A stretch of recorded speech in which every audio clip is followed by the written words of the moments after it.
Hoje, Esporte Cultura escalado na segunda-feira com o Maurício Bessa. Boa tarde, Maurício. Boa tarde, Matheus, Marquinho, telespectador.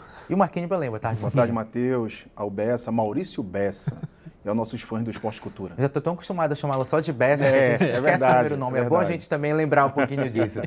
A gente começa o programa de hoje falando sobre o Paysandu. Após uma longa novela, o Paysandu anunciou a contratação do meio-campista Caio Melo. Anunciado como volante, o jogador de 25 anos vai desembarcar em Belém nos próximos dias para realizar todos os procedimentos exigidos pelo clube antes de assinar o contrato. Ele já tinha um pré-contrato com o clube desde o início do segundo semestre. Formado nas divisões de base do Bahia, o novo bicolor conquistou 2 títulos do Campeonato Baiano. O meio-campista, que estava no Guarani de São Paulo, disputou mais de 70 partidas nas últimas 2 temporadas. É a segunda contratação do Paysandu na temporada. A primeira delas foi a do goleiro Jean Drosny. Novidade no Paysandu, mais ou menos, né? Porque era um nome que a gente já estava mencionando há algumas semanas e que, no final das contas, acabou acertando o contrato com o Paysandu. Bessa. Era para vir um pouco antes, né? Mas, Em todo caso, a gente entende como foi a situação do ano do Paysandu. As contratações estão demorando um pouquinho, né? Acho que o do goleiro foi na semana passada, no sábado, né? E nesse outro sábado, esse. Lógico que o torcedor tem pressa, né? Mas pelo menos nessa demora, os nomes que estão chegando são, né, para o momento do Paysandu. Eu acho que o Caio, ele é um jogador para esse momento. E acho que a partir de agora as novas contratações devem ser anunciadas dentro desse perfil. Eu acho que o Caio vai agregar muito. Já agregaria se ele tivesse vindo antes. O lançamento da camisa gerou muitas controvérsias entre os torcedores porque ela é muito parecida, para não dizer idêntica à camisa de 2016, Bessa. Tem uns detalhes diferentes, né? Mas foi bem explicado que ela é uma releitura, né? Uma homenagem, um pouco que lembra esses 10 anos da parceria com a Lobo. A reclamação também fica por conta do valor, mas isso daí já entram em outras questões. Mas talvez entra dentro desse resgate. Matheus, a gente já falou de outros momentos aqui que o Paysandu está tentando trazer algumas memórias para o torcedor com os nomes que estão trazendo. A camisa também ela vem dentro desse mesmo formato, né? Que foi o ano do primeiro título do Paysandu na Copa Verde, entre outros títulos. Então ela remete muito a isso. Essas outras questões aí o torcedor vai precisar entender que faz parte também de todo o contexto, né? E diferentemente do que foi dito, o ano de 2016 não foi tão ruim para o Paysandu, tá? O Paysandu é campeão paraense invicto com o Dado Cavalcante naquela temporada. Conquista, como o Bessa lembrou, o primeiro título da Copa Verde. Inclusive, até aquele ano, a Copa Verde dava vaga na Sul-Americana. Aí, a partir do ano seguinte, houve uma mudança no regulamento em que o time campeão da Copa Verde iria entrar numa fase mais avançada da Copa do Brasil. E as 2 competições que o Paysandu tropeçou um pouquinho mais foi na Série B. O Paysandu havia feito uma Série B excelente em 2015, foi 7º lugar. E em 2016 não conseguiu repetir essa campanha, terminou entre os 10 últimos colocados.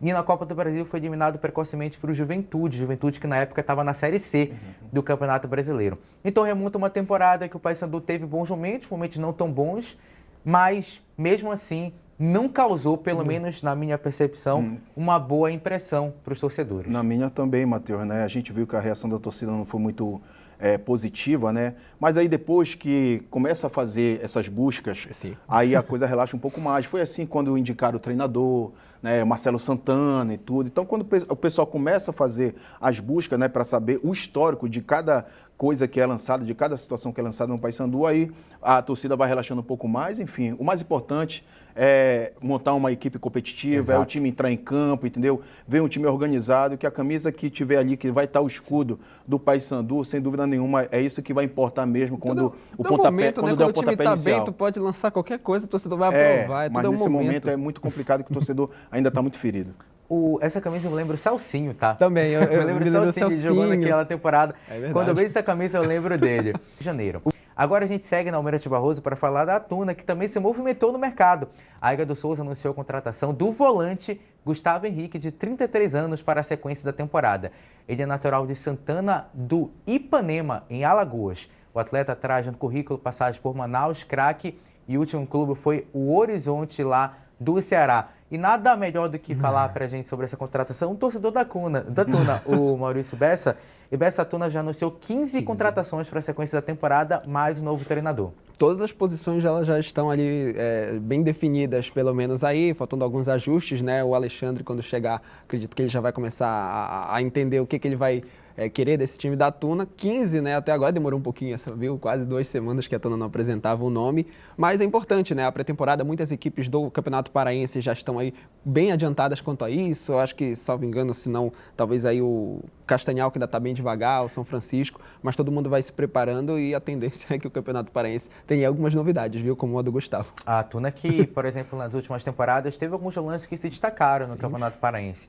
Mais recentemente, Thiago Bagagem, por exemplo. O próprio Bruno Menezes foi titular do time da Tuna até o final da temporada. O Renan, o Cauê também. Então, a Tuna tem acertado, inclusive, nessa brasileira. Embora não tenham levado os times que ele treinou à Série A, foram bons trabalhos no Novo Horizontino, depois no Mirassol, no próprio Remo, que deixou uma boa impressão com o título da Copa Verde de 2021. Agora ele surge como um desses nomes cotados, Bessa. A passagem dele ela foi muito marcante por ele entender, né, o que é o clube do Remo, por ele ter se adaptado bem ao clube e entender também a forma que o que o Remo precisava na ocasião. E isso deixou, né, claro, essa memória dele muito bem viva para que o nome dele fosse, né, citado em outros momentos. Acho que essa novela a gente vai acompanhar ainda mais um pouco. O Tonhão ficou de confirmar, né, até essa segunda-feira, então por isso mesmo essa pressa, todo mundo querendo saber se será ele ou não, para que a partir daí o Remo possa já tomar o seu caminho dentro das previsões aí da próxima temporada. Marquinhos, obrigado, fosse para você também. Obrigado, Bessi, a todos que nos acompanharam no programa de hoje. Esporte e Cultura chega ao fim, a gente volta amanhã no mesmo horário e canal. Tchau!